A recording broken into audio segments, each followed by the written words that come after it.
Hi, crime family.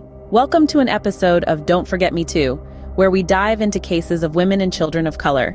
Today's case takes us to Allendale, South Carolina. What happened to Erica on the night of November 6, 2006?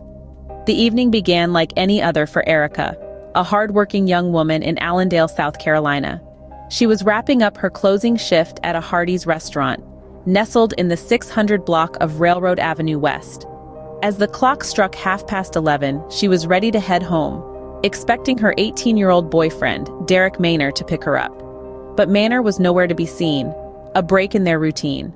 Instead, Erica's cousin was there in his stead, offering her a ride. As they cruised through the quiet streets, a familiar car passed by. It was Maynor. They pulled over in front of the imposing county courthouse, and Erica swapped cars, leaving with Maynor. In the confines of Maynor's vehicle, tensions flared. An argument erupted, with Erica accusing Maynor of infidelity. Maynor, in an attempt to prove his innocence, offered to drive Erica to meet the woman he was allegedly involved with.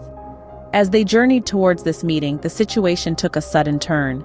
According to Maynor, Erica, in an abrupt move, leaped out of the car and darted into the woods lining Highway 125, 4 miles from their home. Maynor claimed he halted his car, ventured into the woods in search of Erica, but found no trace of her. He assumed she had found her way home on her own, but Erica never walked through her front door that night. In the days, weeks, and years that followed, Erica's voice was never heard again. Her laugh never echoed, her presence never felt. She had vanished, leaving only questions and a chilling silence in her wake. But Erica never made it home that night, and she has never been heard from again. When Erica didn't return home, the search for her began. The local Allendale police initiated an intensive search, and the woods adjacent to Highway 125 quickly became the focal point. This was the last place Erica was seen, according to Maynor. The dense forest 4 miles from Erica's home held an eerie silence as teams of investigators combed through the underbrush. Specialized cadaver dogs were brought in, trained to detect the scent of human remains. Their noses worked overtime, sniffing through the woods, searching for the scent of Erica. But the dogs found nothing. There was no indication that Erica or anyone had died in these woods. Erica's belongings were discovered scattered throughout the area. Her shoes, clothing, and pieces of her hair extensions were found, but there was no sign of Erica herself. The discovery of her belongings, abandoned and scattered, created a chilling tableau that raised more questions than it answered. Meanwhile, a disturbing detail emerged. Maynor, the last person to see Erica, had waited 2 full days before reporting her missing to her parents. 2 days in which Erica's parents had no idea their daughter was missing. 2 days in which valuable time was lost. Why did Maynor wait so long to report Erica's disappearance? Was it guilt, fear, or something even more sinister? These questions hung heavily in the air as investigators continued to piece together the puzzle of Erica's disappearance. The police worked tirelessly, chasing down every lead, every clue, but Erica remained a ghost. Her sudden disappearance had left a void in the community, an aching absence that couldn't be filled. Despite the exhaustive efforts of the police, the search yielded more questions than answers. Every clue seemed to lead to a dead end, and Erica's whereabouts remained a mystery. The woods, once a place of beauty and tranquility, were now a haunting reminder of the young woman who had vanished without a trace. Despite extensive search efforts, no trace of Erica was found. Authorities never believed Erica had run away. The truth was starting to unravel. Erica was far from your typical teenager. She was responsible, had a close and loving relationship with her parents and siblings, and didn't fit the usual profile of a teen runaway. Her dreams were bigger than the small town of Allendale, South Carolina. She was an excellent student and had dreams of going to college. She was also a mother to a 5-month-old son, a child she would never have abandoned. While the search for Erica continued, the authorities focused their attention on Derek Maynor, her boyfriend. The inconsistencies in his story raised eyebrows, and his actions following Erica's disappearance were suspicious, to say the least. He lived with Erica, yet he waited 2 full days to tell her parents that she was missing. As investigators delved deeper, they started to piece together a chilling narrative. Forensic testing on Maynor's car revealed a grim reality. Erica's blood, hair, and tissue were found on the underside of the vehicle, suggesting a violent encounter. More disturbingly, there was evidence that someone had attempted to wash it off. Could it be that Erica didn't run into the woods that night, but was instead harmed by the very person she trusted? Investigators believed that Erica had been run over at some point. This theory was a stark contrast to Maynard's tale of a dispute and a sudden disappearance. The man who was supposed to protect her had now become the prime suspect in her disappearance. Maynard maintained his innocence, claiming the blood and tissue on his car were from a dog he had hit. But as the evidence stacked up against him, his story became less and less convincing. The evidence was mounting against Monique, and the case took a grim turn. The truth was starting to unravel, and it was becoming clear that Erica had not just disappeared.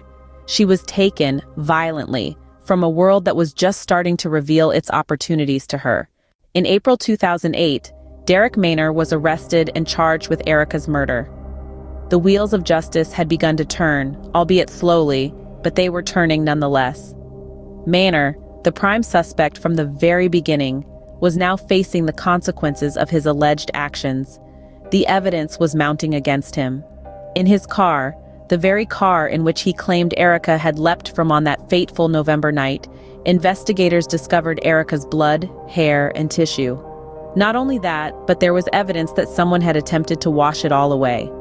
It was a chilling discovery that suggested a horrifying possibility. Erica had been run over. Throughout the trial, which began in February 2009, Maynard maintained his innocence. He claimed he had not harmed Erica, that he had no idea what had become of her. The blood and tissue on his car, he said, were from a dog he had hit. But the jury was not convinced. The evidence was too compelling, the circumstances too suspicious. Maynard's story, that Erica had jumped from the car and disappeared into the woods, crumbled under the weight of the truth. The pieces of Erica's hair extensions, her clothing, her shoes found in the woods, they painted a different picture, a picture that contradicted Maynard's version of events. And so, the jury made their decision. Maynard was convicted of murder.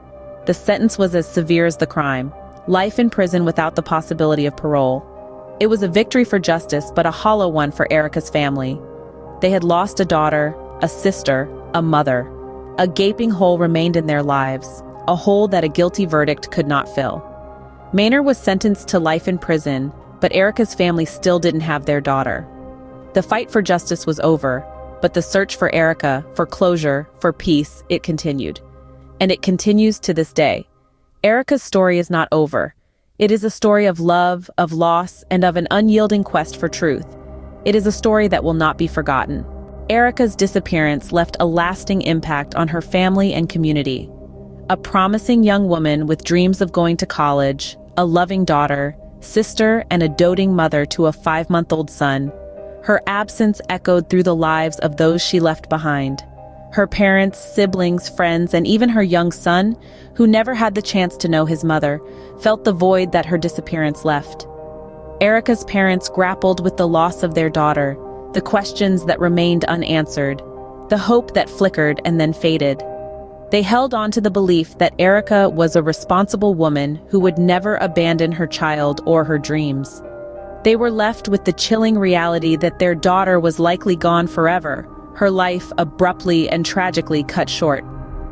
In the close-knit community of Allendale, Erica's disappearance sent shockwaves. It was a stark reminder that such horrifying incidents could happen anywhere, even in their own backyard.